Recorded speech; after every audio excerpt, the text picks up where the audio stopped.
diet ini gak mesti lapar dan gak mesti loyo. Oke.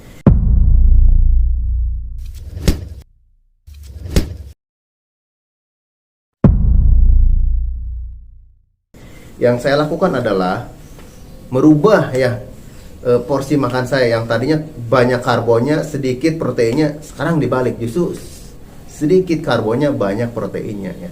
Hasilnya apa? Hasilnya nggak lapar, hasilnya kita kenyang terus teman-teman ya. Karena memang gizinya terpenuhi. Nah, saya makan nasi, iya saya makan nasi sekarang ya. Kalau kemarin-kemarin ketika saya udah obes, saya dietnya no karbo. Tapi sekarang saya tetap makan karbo untuk tenaga, karena saya sekarang udah mulai nge-gym, saya perlu tenaga yang besar ya. Untuk proteinnya saya perbanyak ya. Saya misalkan setiap hari makan dada ayam ya, makan telur gitu ya. Nah, itu untuk proses memasaknya sebetulnya ya kita sesuai selera aja ya.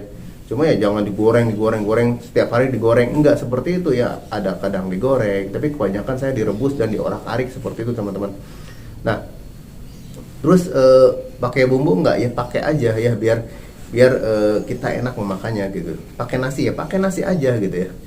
Namun yang bikin gemuk itu apa teman-teman? Sebetulnya yang bikin gemuk itu adalah kita memakan kalori melebihi kapasitas harian kita. Misalkan kita makan nasi 3 kali, terus ngemilnya berapa kali, terus makan gorengan yang bertepung ya, terus minum minuman manis tiap hari, bahkan sehari berapa kali, olahraga enggak ya, itu yang sebetulnya yang bikin gemuk sebetulnya teman-teman.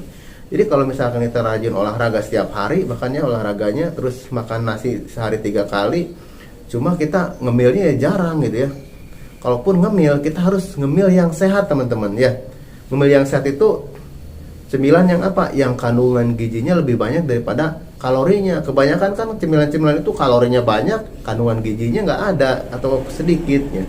Kemudian apalagi? Kemudian yang sehat ya, cemilannya yang sehat, yang alami, yang segar seperti itu ya. Yang cara penyajiannya bagus, misalkan kita makan buah-buahan ya, seperti itu. Nah, jadi yang saya lakukan saat ini adalah saya tiap hari jalan kaki ya, kemudian angkat beban, dan saya makan dengan porsi protein lebih banyak ya.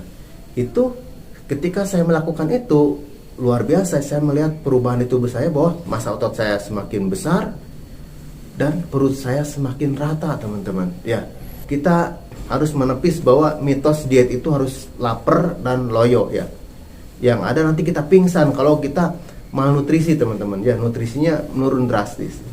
Kalori defisit juga jangan terlalu berlebihan ya. Memang saya dietnya diet kalori defisit, namun ya kalori defisit itu jangan terlalu melebihi dari yang seharusnya. Misalkan kita 1500 lah sehari ya untuk kalorinya. Bagaimana cara mengukurnya ya? Itu sebetulnya kita bisa mulai mengimbangi aja ya. Kita mengimbangi aja pola makan kita, yang sebetulnya misalkan satu kali makan ini taruh 500 gitu ya, atau 400 gitu. Itu kita bisa riset aja, kita bisa pelajari aja di website, itu banyak sekali ya seperti itu. Jadi yang saya lakukan adalah saya menjaga pola makan saya makannya nggak berlebihan. Terus kenapa nggak lapar ya? Karena memang kandungan gizinya tercukupi ya.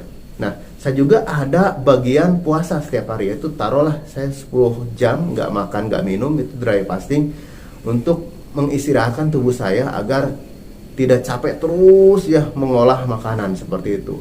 Jadi buat teman-teman ya yang mau diet, silahkan teman-teman, ayo rajin semangat berolahraga ya. Olahraganya silahkan pilih.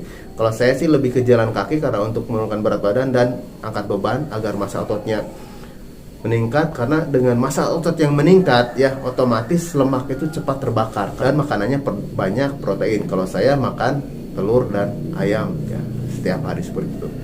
Terima kasih teman-teman, semoga ada manfaatnya. Sampai bertemu lagi di video yang lain. Saya Abu Azkia pamit undur. Wassalamualaikum warahmatullahi wabarakatuh.